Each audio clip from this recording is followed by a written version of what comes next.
باب ان صلی فی ثوب مصلب او تصاویر، اگر ایسے کپڑے میں نماز پڑھے کہ جس پہ صلیب بنی ہوئی ہو، مصلب صلیب کا نشان ہو، او تصاویر یا تصویریں بنی ہوئی ہوں، حل تفسد صلاتہ، کیا اس کی نماز فاسد ہو جائے گی؟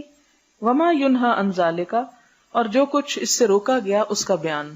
یہ بہت سے لوگ سوال کرتے ہیں کہ جی اگر کوئی ایسا کپڑا ہے، اگر کپڑے پہ تصویریں بنی ہوئی، بعض اوقات ہوتے ہیں نا چھوٹے چھوٹے ایسے بھلو سے یا ڈیر بنے ہوئے ہوتے، تو کیا اس کپڑے میں نماز ہو جاتی ہے یا نماز ہی نہیں ہوتی؟ یا کمرے میں اگر پردے پہ ایسی کوئی چیزیں ہیں یا ویسے کچھ لٹکا ہوا ہے تو کیا حکم ہے؟ حدثنا ابو معمر عبداللہ ابن عمرو قال حدثنا عبد الوارث قال حدثنا عبد العزیز ابن صہیب عن انس قال، حضرت انس کہتے ہیں کانا قرام، تھا ایک پردہ۔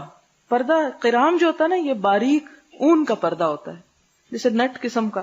لعائشہ تھا، حضرت عائشہ کے لیے، سترت بھی جانب بیتہا، جس سے انہوں نے اپنے گھر کے ایک کونے کو یا ایک حصے کو ڈھانکا تھا، یعنی ایک طرف ڈالا تھا۔ فقال النبی صلی اللہ علیہ وسلم، تو آپ صلی اللہ علیہ وسلم نے فرمایا امیتی انا، ہٹا دو اس کو ہم سے، یعنی یہ مت لٹکاؤ۔ قرام کی ہذا، اپنا یہ پردہ ہم سے ہٹا دو، یعنی اس کو نہیں لگاؤ۔ فإنہ لا تزال تصاویرہ تعرض فی صلاتی، کیوں؟ اس لیے کہ اس کی تصویریں مسلسل میری نماز میں آنکھوں میں گھومتی ہیں، یعنی میں جب نماز پڑھتا ہوں تو یہ تصویریں مجھے اپنے سے غافل کر لیتی ہیں اور میرے آنکھوں کے سامنے گھومتی رہتی۔ یعنی آپ دیکھیں بعض اوقات کوئی چیز آپ دیکھتے ہیں تو اس کا جو ایک پرنٹ عکس بن جاتا ہے آپ کے دماغ میں، تو وہ آپ نہ بھی دیکھ رہے ہو تو وہ عکس آپ کو نظر آتا رہتا ہے۔ تو آپ نے فرمایا کہ ایسی چیز مت لگاؤ کہ جس سے نماز میں کسی قسم کی ڈسٹریکشن ہو۔ یہاں صلیب کا لفظ نہیں آیا حدیث میں، لیکن صلیب کا بھی وہی حکم ہے جو تصاویر کا ہے۔ اور کتاب اللباس میں ایک اور حدیث آتی ہے کہ آپ صلی اللہ علیہ وسلم اپنے گھر میں کوئی ایسی چیز نہ چھوڑتے جس پر صلیب بنی ہوئی ہوتی تھی، یعنی صلیب کا کوئی ڈیکوریشن پیس یا کوئی چیز آپ کے گھر میں نہ ہوتی تھی۔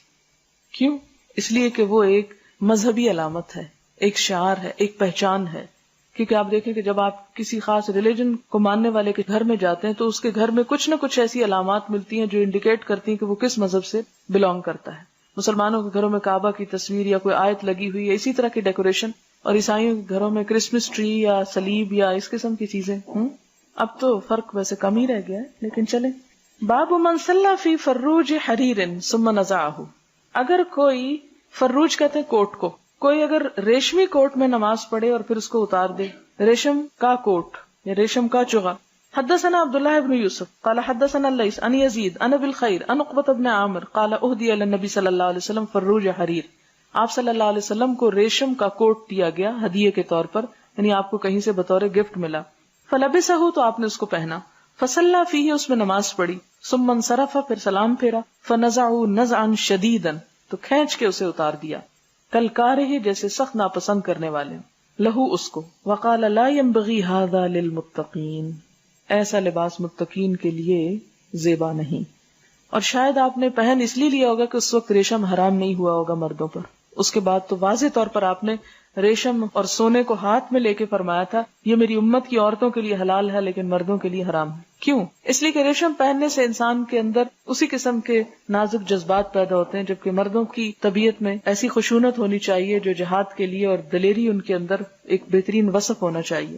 مردوں کو عورتوں کی مشابہت کرنے سے منع کیا گیا ہے، ورنہ مرد اور عورت کا فرق ہی نہیں رہے گا، اور یہ فرق اللہ تعالیٰ نے دونوں کے لیے اٹریکشن کا باعث رکھا ہے، اور اگر یہ فرق ختم ہو جائے تو ان نیچرل چیز ہو جاتی ہے۔ تو اس لیے آپ نے دونوں کے درمیان فرق قائم رکھنے کے لیے ایک کے لیے حلال اور دوسرے کے لیے حرام